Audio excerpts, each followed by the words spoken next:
Hey everyone, Mrhappy here, and welcome to Mondays with Mrhappy, aka Mrhappy Mondays, a weekly Q&A show where you ask me questions and I answer them.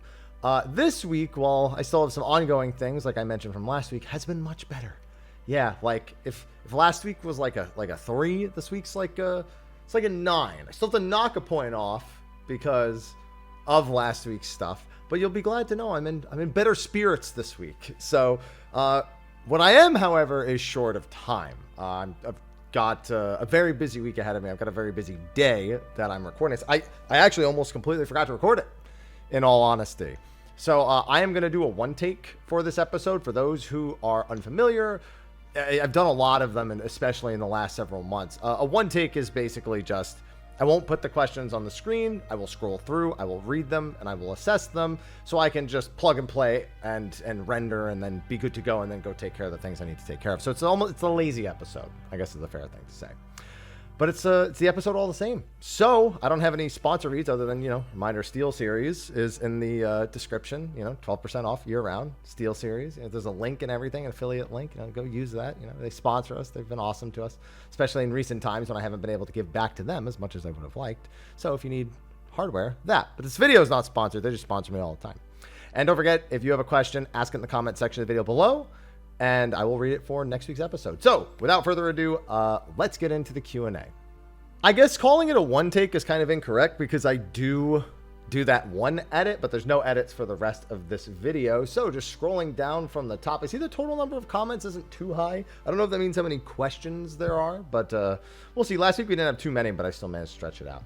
The first one was someone who didn't even have a question. They just wanted to thank me for what I'm doing. Let's go 67. Appreciate the consistent content you've been creating for a long time, which the community seriously needs. If very few people can do the things you do, and your contribution is invaluable. You obviously care about your community a lot. It feels really special to have a content creator take time to interact with his viewers, help them on in an individual basis. I've been watching you for years, and you definitely made my 14 journey more enjoyable. Just keep up the good work, and thanks for everything. This is the perfect week to have to read comments like that because I'm not going to edit those out.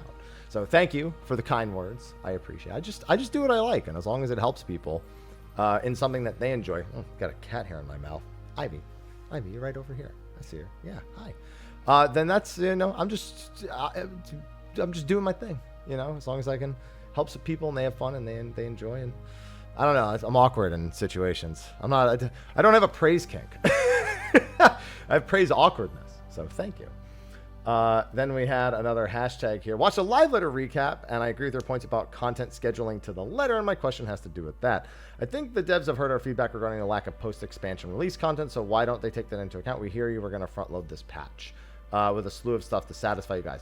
So there's a difference between front-loading the expansion and front-loading the patch. When you front-load an individual patch, you end up with a longer period of time from patch to patch where nothing is necessarily happening. Whereas when you don't front load an expansion, it's that same thing, but on a grander scale. So in a sense, it's almost like if the whole expansion 7.0 to 7.55, let's just say that was just like one giant patch in a sense, because that's literally what it is. Imagine waiting till like the halfway part or almost the halfway part of that before you got anything updated. The period of time is a lot longer. So, excuse me, all of a sudden I'm congested. Of course, on the week where I'm not going to be editing anything out. So the period of time you go without something is significantly greater. If you say, hey, we're going to release something in a week and then something else in 3 weeks, something else in 4 weeks, the perception of time with that, stop body. This has to be a one take, is, people actually feel like they just get a little bit of a breather, and it's sort of a welcome thing, sort of. The only reason why it doesn't necessarily work in this particular patch, or like why, you even have thoughts like that, is because you've already been waiting so long. So I do think that while yes, you could absolutely argue that getting more stuff out of the same patch quicker may have the same effect, I think the 3 or 4 months with nothing is likely to have a more negative impact than the 1 month of immediately receiving something and then stopping sooner. But for the whole expansion, the big thing is that if they release a feature earlier in the expansion that they admit they're going to be updating throughout the expansion, there's effectively A, something to do sooner, and B, the promise of more across the entire expansion as a whole. Now, it doesn't have to work that way. We're seeing that with Crescent Isle, where we're only getting a zone in 0.2 and 0.5, as opposed to Bosia, where we got a zone in 0.3 and 0.5. So we are getting the zone earlier. We're just also still only getting 2, so the same volume technically as Shadowbringers. So it's just, but if, let's say they did release it in like, let's say 7.11, there's a decent chance there'd either be a third zone or a third activity of some kind, like another Delubrum, which we haven't ruled out, but I'm not thinking is there. I think we're going to get 2 BA equivalents because Delubrum has had a really hard time surviving lengthwise in the game's lifespan, whereas Eureka has continued to thrive and BA has continued to thrive. So I think they're looking more for that Eureka-esque experience, which has proven it can survive the test of time better than Bosia can outside of the leveling aspect. So I think that's the reason why they wouldn't push it even sooner into the patch. I also do think they see a lot of overlap in the people who are doing the content that's releasing right away and the people who will do Cosmic and the people who do this. So they don't want to stack all of them on top of each other would be my guess. Let's see. Quite a few comments that are compliments in here. Play 14, those videos you do covering other games keep me in the loop. You know, no question, just sending well wishes. Want to thank you for indulging my long question. No problem. Wishing you well and hope things turn better. Thank you. The comment about the ultimate weapons altering skill effects, pretty much how legendary weapons in Guild Wars 2 work. Although in Guild Wars 2, their default skill effects and animations tend to be very simple and are often reused a ton across weapon skills. Yeah, that's a fair assessment. I haven't kept up with Guild Wars 2 since Heart of Thorns. So Path of Fire, I'd have a lot more positive to say about Path of Fire, but Heart of Thorns, yeah, I haven't kept up since the very early days of Heart of Thorns. Hashtag Mondays with Mr. Happy. Hi, Happy. Hope leg day went well. It did. For Cosmic Exploration, should we have a crafting gathering roll ready to go at level 100? No. So you can actually level your jobs there. You only need a level 10 crafter or gatherer. Will you have as many skills and be as competitive for star contributor? No, definitely not. But this is the time to dust off the crafters and gatherers that you otherwise haven't really been using. So you don't need to have anything prepped. Just have any crafters or gatherers from 10 and above. Don't worry about being level 100. It'll sync your activities to a level that's doable regardless of what level you are in that range. Kenny Omega will be the tier 3. Yeah, I wasn't crazy about that song, but I was really impressed that he effectively had an actual version of Omega's theme as his thing. It's definitely not something I could listen to like on repeat or would like go out of my way to listen to, but it was definitely an interesting thing to see to hear the Kenny Omega theme. Yeah, I could see the theme too. Technically, just watch his intro video. You know. Hashtag Mr. Happy Mondays. Hey, dude, whenever I wash my hair, it gets in my face so much more. All the oil is gone whenever I wash it. I was wondering, have you noticed YouTube automatically deleting more comments and or replies than usual? I mean, I guess I don't stare at my comments often enough to know that, but no. If there is, like, I remember I used to get a ton of like spam comments, so maybe it's deleting those faster, but that's about it. I'm seeing more comment threads with missing reply. If a reply is missing, one of two things has happened. Either A, they've annoyed me to the point where I've hidden them. And keep in mind, that can happen in my live stream. There's a decent chance someone may come into my live stream and be just a total dick bag. And then I hide them on all of my YouTube, and then their comments will automatically get hidden. There's also the chance that somebody's just being generally antagonistic, and I do that too. So that's result number one. Result number two could just be someone deleting their own comments. I don't know how consistently I would believe that YouTube is just deciding to remove them, because some of the comments that I get are ones that would probably be removed if anything was going to be automatically removed. There are some that aren't, and so the idea of another one actually being that and the replies missing, that seems unlikely to me. So it's more likely one of the first two scenarios that I have described. Hashtag Mondays to Mr. Happy. Hope you found enjoyable. Hope you have found enjoyable things to do while waiting for 7.2. Yeah, my Final Fantasy Platinum run, which I'm not going to finish 13's Platinum before Xenoblade Chronicles X comes out, unfortunately. I'm a hardcore raider, skipped out on most of the story, only did some of 2.0 and the very end of Stormblood before doing the last quest of 5.0 Shadowbringers. I read a synopsis up to that point, and then did the last quest watching and reading everything. So now, while waiting for 7.2, decided to start a new character to do MSQ and all the side dungeons, trials, and raid stories. Then I've enjoyed it very much. Nice. I finished doing coils, and after doing turn 13, I started thinking about the name of the boss of A12. I asked myself the same question, lore-wise, what the heck is a prime? Prime is considered, how do I describe this?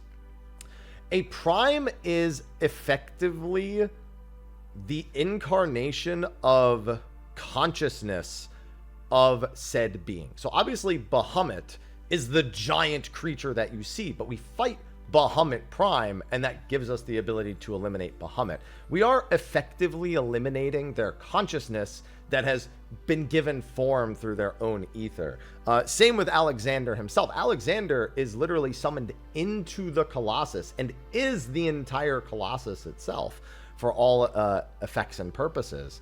However, we defeat Alexander Prime, which is his power and consciousness concentrated into its separate form. So that's the best way I could think to describe it. There may be a more lore accurate representation in something like the lore book, but that's what I'm able to perceive and present back, and hopefully that's somewhat insightful.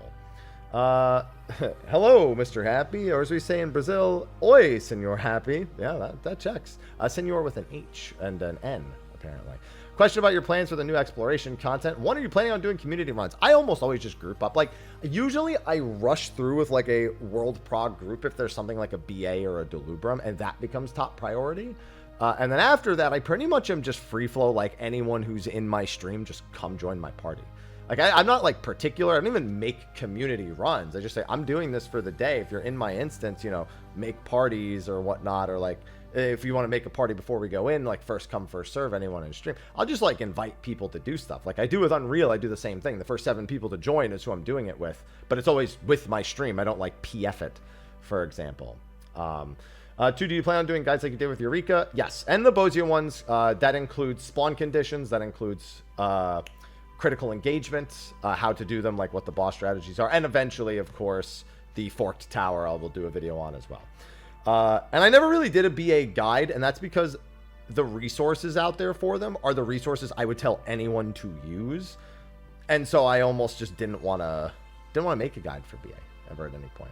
Lastly, in regards to pushing content forward, which one do you think would be great for the game? Field exploration, Relic, Criterion, Deep Dungeons. I think field exploration content is the single most reliable thing that they should generally focus on. And I am including general field exploration, which is like we have with, or field operations, as they're technically called, in that of Eureka, Bozia. I think having one of those always is a must. But I also actually think, depending on how they execute cosmic exploration, I think we need something like one of each in every expansion.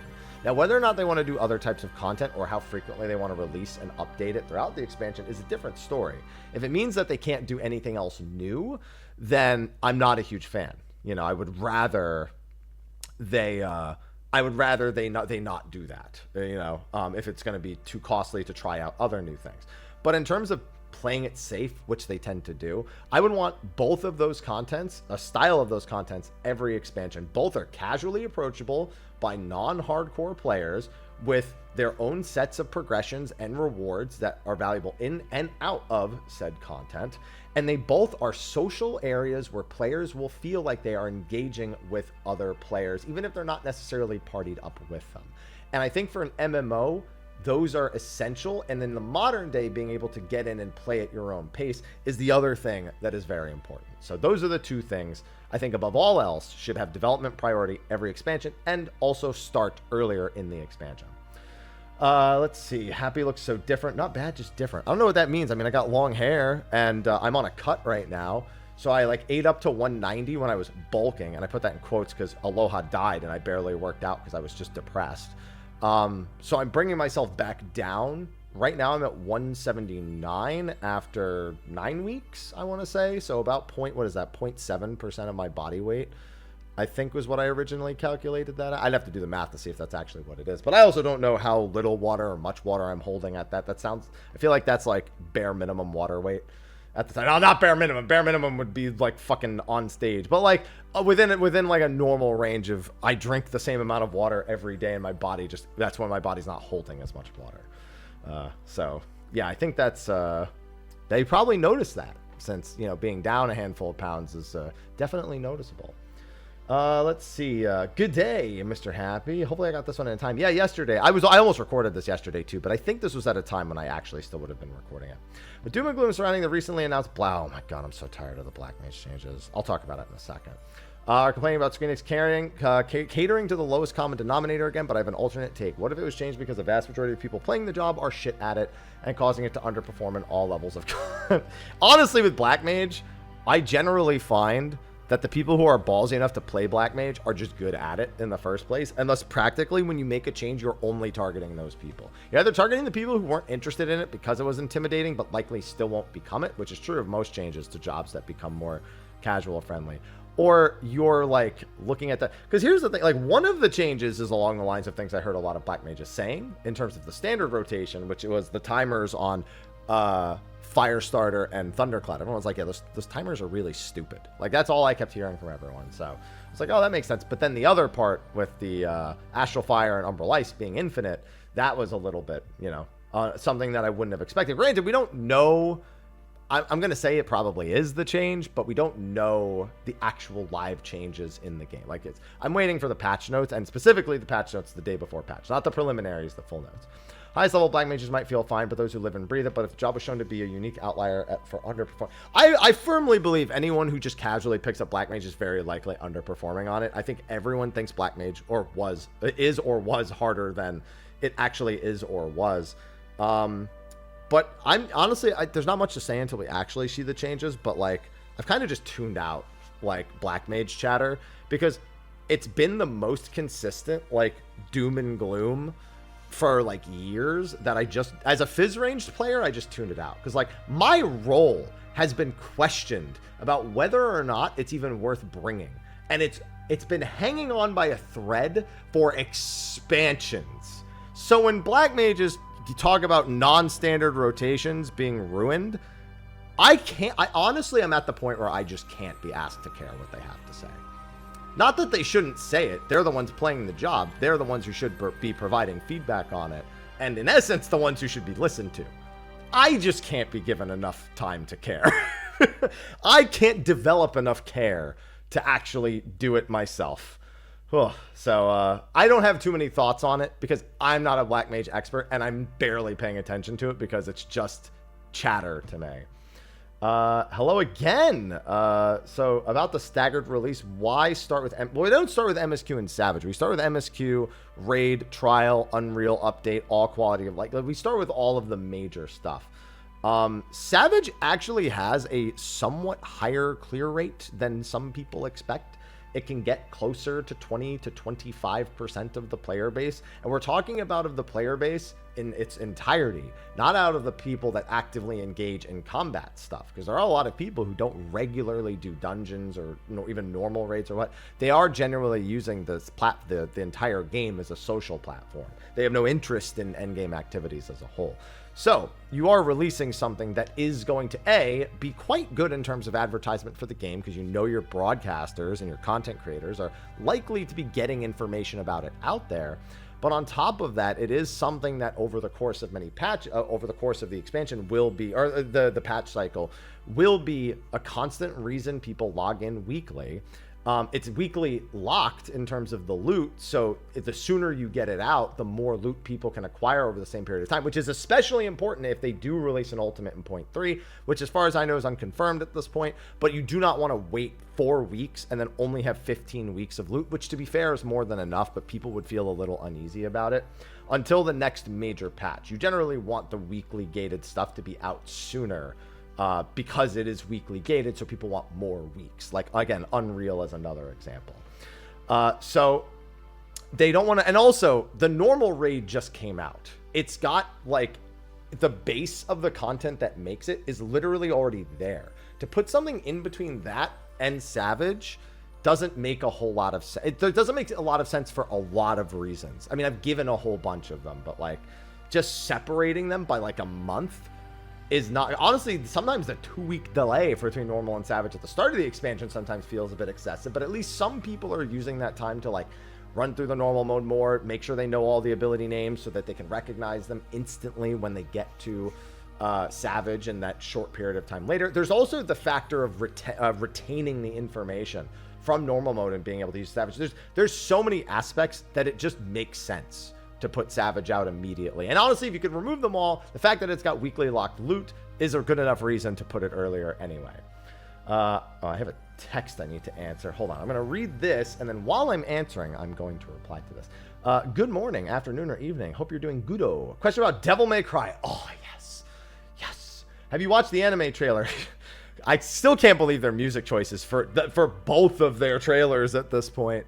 But yeah, it looks really, really good. I actually rewatched some of the original animated series not too long ago, which is very not action heavy, but I really love the characterization of Dante and Patty, Lady and Trish also, of course. But like those two, it's such a funny interaction. I always think of their interaction in Devil May Cry 5 as well. All right, let me respond to this real quick.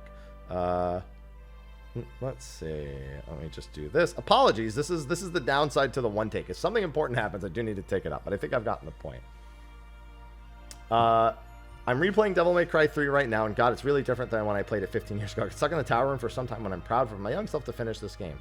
Yeah, but that's just you thinking that you already know it, and not really being open to the idea of trying to figure it out. So it's a different mindset, in my opinion. You're working on finishing DMC 2. Just don't do it.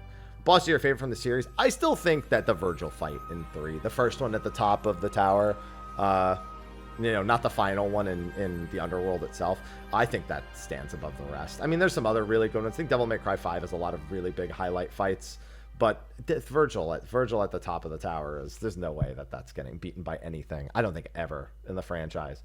Hello, Mr. Happy, and hello, Ivy. Where is Ivy? Did she go back there? No, she went into the other room, it looks like. Want to preface this by saying I feel like I'm the only one who has genuinely enjoyed Dawn Trail. No, I've been mostly okay with it. I just wasn't wild about the story, and I haven't liked the patch release cadence. But everything that's actually released, I've enjoyed. So, you know, at the very least, I've been okay with it to that was really good. I can't wait for more. Just don't like waiting so long for more and not having that much to do in between. Grown sick of the doomer attitude, and you're free to not include this one in the video. Too bad, it's already there. It's a long-time Black Mage player. Uh-oh. Maybe we don't. Maybe we edit this one. My excitement evaporates seeing what may be in store for me come patch release. Actually didn't mind the changes that came for 7.1 just before an exciting patch. I'm faced with an unannounced rework threatening to reduce my job to tasteless putty. I have a feeling you'll still be perfectly fine with the normal standard rotation and not. It's funny because I've already seen Black Mages already producing methods of still breaking the standard rotation or what was previously interpreted as standard. So it's funny that even now among this, Black Mages are still just trying to find any single way they can to not play Black Mage like in like a direct manner of just like what makes the most sense. Any thoughts on the increasing confusing direction job design is taken? Well, I mean, we already know that a lot of jobs are going to be probably getting gutted and reworked in 8.0. At least that's what a lot of people are thinking. I'm actually of the opinion that's not going to happen and that they're going to focus more on job gauges and job gauge interaction that doesn't feel copy pasted across jobs, and that may result in a drastically different change for some, but is overall going to still feel like it has been. Do you have any advice for players just had the ground swept out from under them? I mean, just play it. Stop worrying about it now. If we worry about everything that hasn't happened yet without actually experiencing it, there's no room to have fun in anything that we do. That's how I feel about things. When I do it, if it's not fun or I have feedback, that's when I voice things. That's when because now I've at least experienced it, right? I'm not just taking previous experience and assuming that informs automatically how I will feel doing something going later. It may give me an uneasiness like you're experiencing, but I am at a point in my life where I genuinely cannot take the time to overthink something that hasn't happened yet.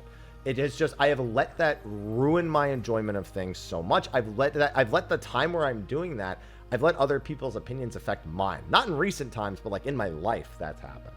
And while this is simply a video game, I still try to exercise that same thought. Like, can I have reservations? Sure. Can I even be a little scared? Sure. But I just need to experiencing it. And that's what I would recommend most other people do. Because some people may just still have fun with it. They may like look at it and be like, oh, that's not what I'm doing right now. It's not. But they may still have fun with it at the end of the day, even if it's not the same thing they were already doing. So that's just my general take on life at this point. So that's all I really have to say about it. Anyway, hey, Happy. I'm going to have to respond to something in a second here. With no exploration content. Hi, by the way. In 7.3, the only phantom jobs being added in 7.4. How do you think they will handle relic weapons? I think they'll just add more steps into the zones that are already there on top of steps that were added outside. I think just because there's no new zone doesn't mean they can't add another thing that you have to do while you're in there. Will it be drastically different? Probably not. I mean, they could even just add drops that weren't there before. But that I'm waiting to see the same thing. So it's hard to say, but I just think they're going to update the things within the existing zone and outside of the zone, because we know you can do one or the other. and just do that. What I do know is this. When we got Delubrum in 7.4, it seemed like it was okay that was part of the Relic grind. That has retroactively aged incredibly poorly. So something that is designed to be generally a long-standing content like Eureka, or to at least have a longevity similar to it, and to have multiple steps added within that zone, is better off than what we got in Shadowbringers, and is still definitely better off than what we got in Endwalker. But I agree with you. This is a point that I am very curious about. We won't really find out until much later because we have to go through 7.2x first. So same reservations as you. Hello. Hi. Hope you're doing well. I am. Oh, that's it. You seem like a good guy and wish you the best. I mean, I'm from New Jersey. I can't be that good, you know. How are you doing this fine day? Have a good weekend. Question mark. Wait, that's 2 questions. There you go. Thank you. Thank you. I'm just doing my thing. Can't do much else. Hashtag Mondays with Mr. Happy. Hello, Happy. Hi. Hope I'm not too late. 33 minutes ago. If I didn't forget to record and like have to do it later than I intended because I was other things I was thinking, you would have been too late. So you got lucky today. I was wondering if you think Square Enix would ever add widespread system of 14 allows you to transfer experience earned on one job to another. No chance. It will never happen. There's no reason for them to do it. There's so many leveling tools in the game. And there's no reason for them to allow you to effectively skip leveling. It's like the Scholar Summoner is the only job that technically does that because it's a 2-for-1 deal. And honestly, I bet they would undo that if they could, and I don't blame them. But no, they're never going to do something like that. Hope life's treating you well, and the live letter was also decent. Very good live letter. How do you feel about mechanic to phase distribution in Fru in comparison to previous ultimates? It's pretty similar. It's like 2 major mechanics per phase for the most part, with like usually something in between. That's usually something really basic, but something in between. Having 2 mechanics per phase aside from P2. Okay. Bahamut is the only fight, like the only phase in any of the fights that you can genuinely say has like 6 individual like micro phases. Like T has 3, but the third one is a DPS check. Ultima had, I like to say Ultima actually has more, because here's the thing, predation is really the start in a sense, but between predation and annihilation there's effectively an uptime trio, and between annihilation and suppression there's an uptime trio.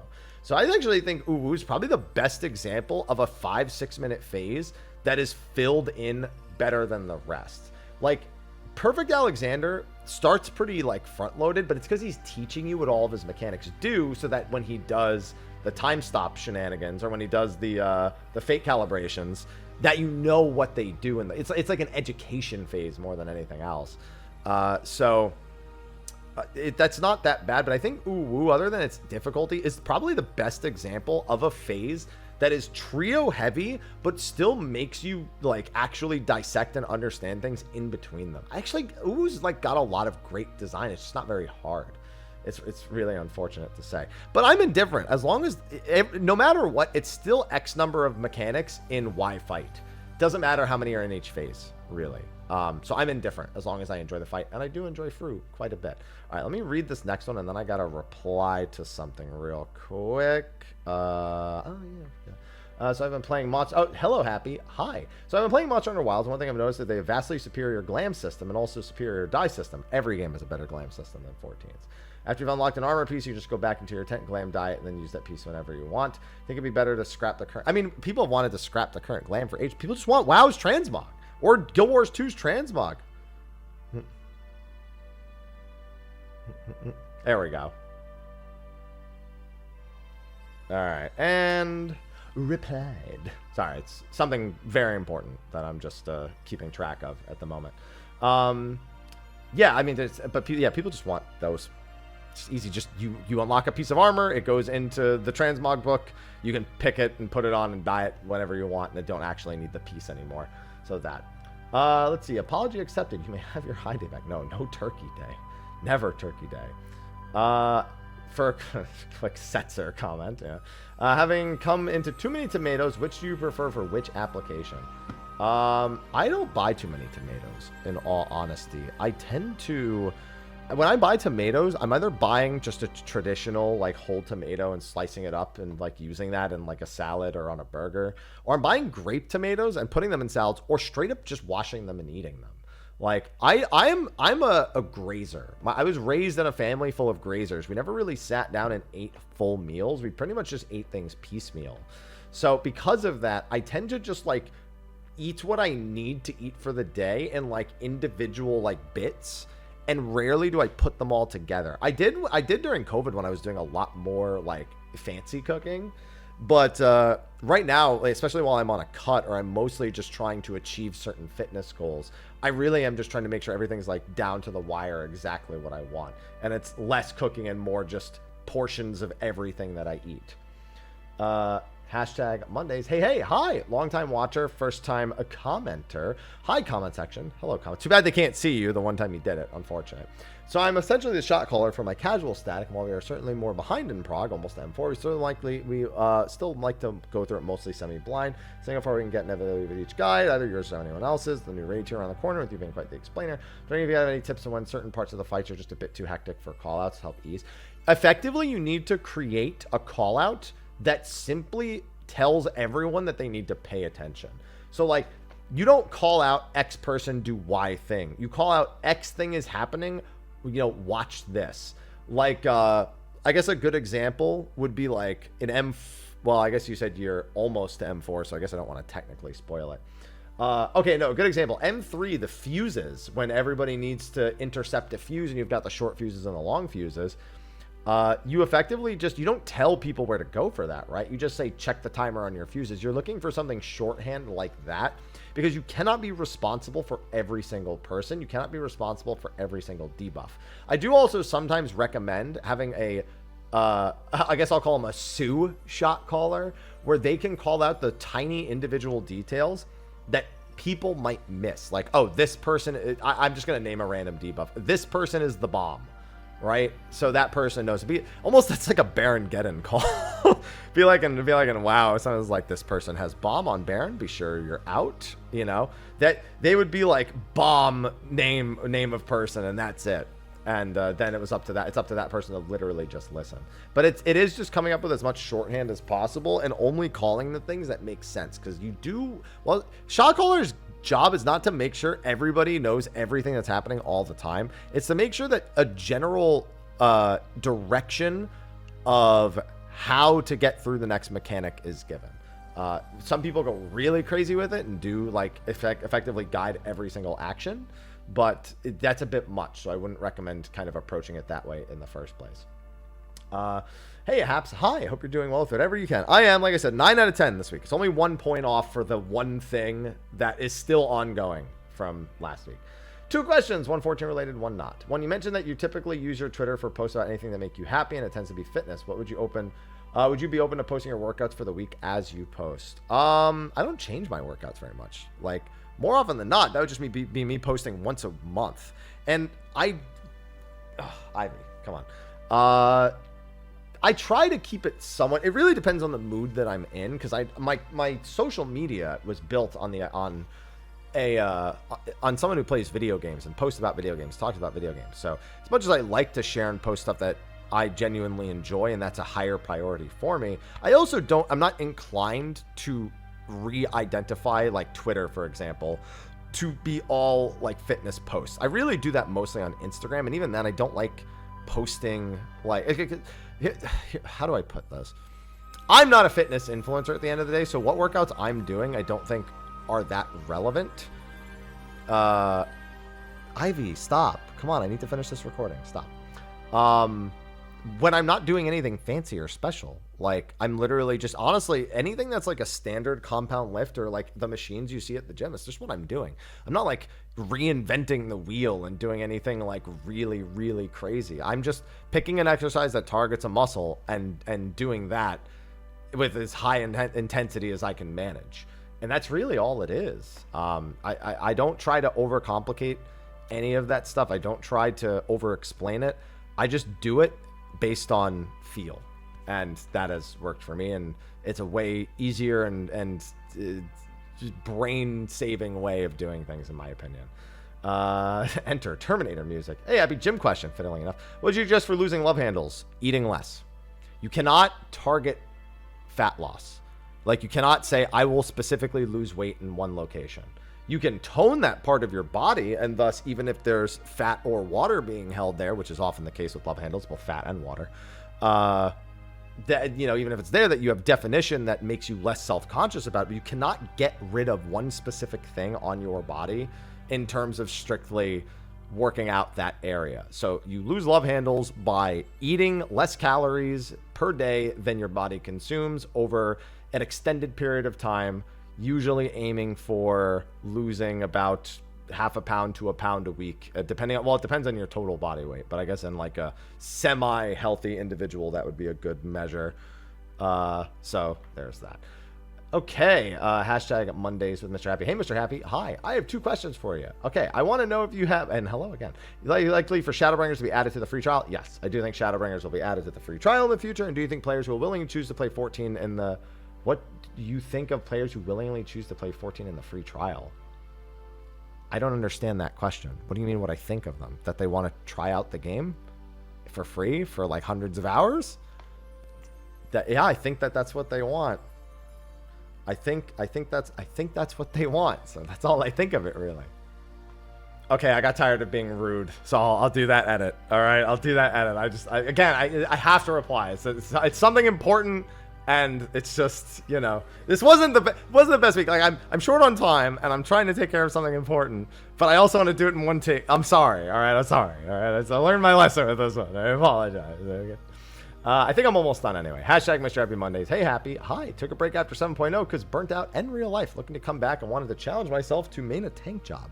How the 7.1 changes the Dark Knight Ben. I haven't seen any tanks really complaining that much. Like, generally, Dark Knight's only complaints are really job identity at this point. And I feel like a lot of that's been tapered off. So, I don't know. Yeah, tanks I haven't heard complaining all that much about anything except for, like, fights not being engaging enough. Like, if a fight design doesn't ask the tank to really do a whole lot, that's the #1 complaint.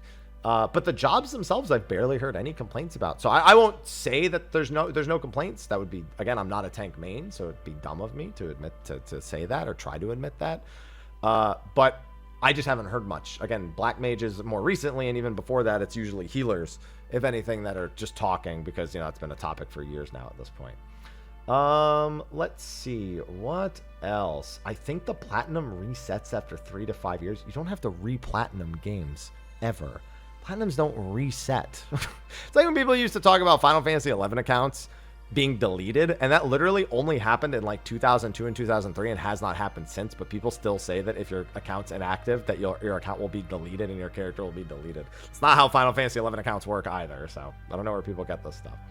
Hello, sir. I will say, again, it was true for like a year or two, but barely at all. Like, at the very beginning for some reason. Hashtag Monday with Mr. Happy. Hello, sir. Hi, how are you this day? I'm doing very good. It's going to be a very, very good rest of my day, but a very busy one all the same. Why can't 14 have Dungeon Plus like WoW's Mythic Plus system? Not including Criterion because we both know that's not it.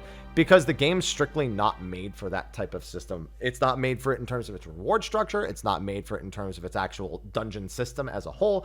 And I've said repeatedly, I don't even think it's a good idea. The majority of people who do Mythic Plus and WoW only do it up to the point where they can get their weekly rewards and then abandon it. It's not really not much different than the way we have tomestones. It's just another weekly system that most people feel like they have to keep up with or they're going to fall behind in their gear set. The few people who like to do the keys are the few people kind of just deciding to do something cutting edge, and we've all seen how poorly things like that have aged in Final Fantasy XIV. But the bigger thing is actually incentivizing it. Final Fantasy XIV's gear system is not made to incentivize some sort of like gradually increasing in difficulty repeated system like World of Warcraft has. That game is handcrafted to make sure that its loot system is reflective of how its content is built. And I'll say that sometimes that makes things interesting. Cool trinkets, you know, nice effects on gear, a few more gearing options in general. But it also leads to an incredible amount of headaches and frustration. Less so now with warbands, but still to some degree. If anything, warbands makes people feel like they maybe have to do things across more characters. If I could make an assessment on that one. And that's just not something that Final Fantasy XIV wants. In a nutshell, would I do a content that is designed like WoW's Mythic Plus system as an individual player?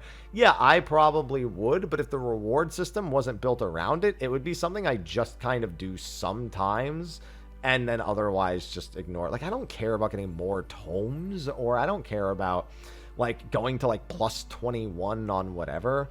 Like this, to be fair, I will say this. My assessment of it is not based on experience in Mythic Plus. It's based on what I've seen of Mythic Plus. And at its core, it just isn't built for the way that Final Fantasy XIV is built. It'd have to be completely restructured. If anything, 14 would just want a dungeon plus system where one dungeon out of the max level dungeons per week is like of item level and has like some sort of like manageable modifier that doesn't completely alter the dungeon. Like, I don't know, there's like random AoE puddles appear during trash and bosses, or trash, auto attacks deal 1.5 times the damage. I don't know, it would have to be stuff like that. And even then again, the reward structure is questionable at best.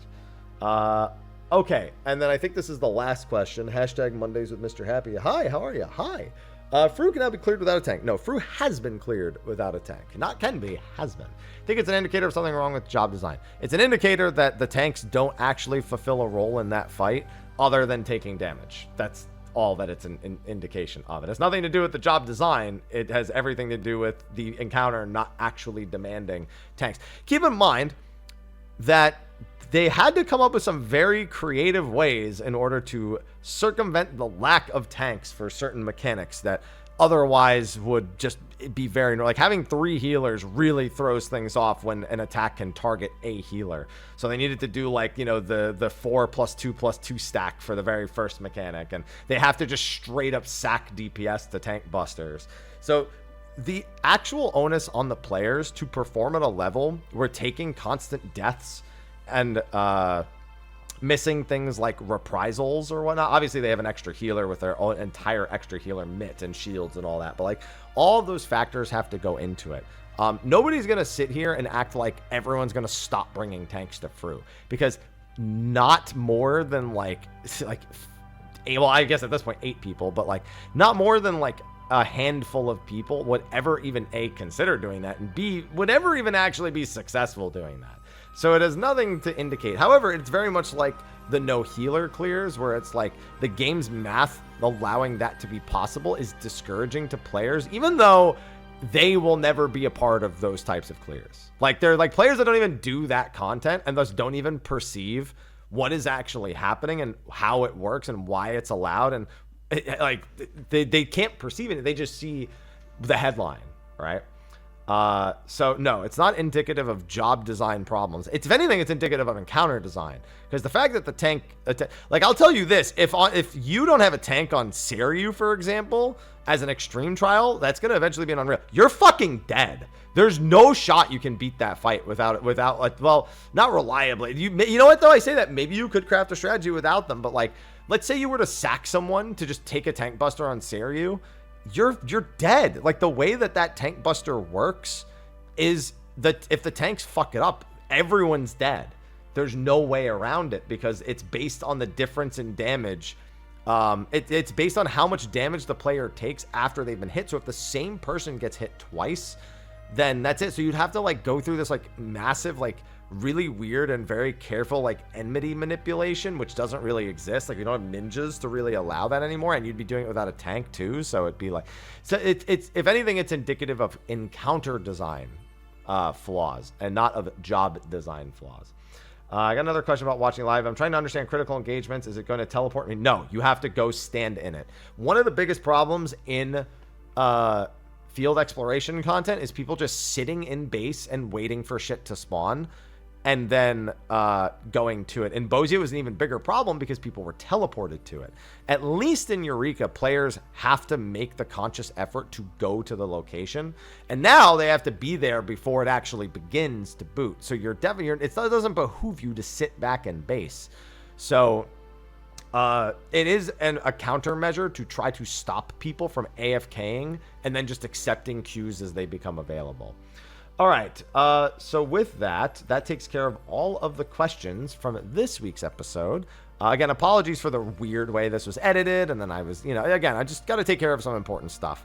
And sometimes weeks just work out this way, but I'm not going to deny you the weekly Q&A just because I'm having a busy week. I'm going to get it done, all right? And I should have technically done it yesterday, which would have meant missing a few questions. I'm also kind of glad I didn't. So yeah, it just works out. You know, it just works out. It just does. So, that is going to be a wrap for this week's episode of Mondays with Mr. Happy. Be sure to ask your questions in the comment section of the video below. Be sure to like and subscribe. Be sure to check out the SteelSeries peripherals in the description as well with the 12% discount code. And I will see all of you next week. And we'll have patch notes for you to ask questions about too. So that'll be on Friday, the preliminary patch notes. And I will be uploading a video on that. And we'll be doing a live reading of that and of the full patch notes next Monday as well. So thank you for watching. I'll see you next time. Until then, I bid you adieu. Bye-bye.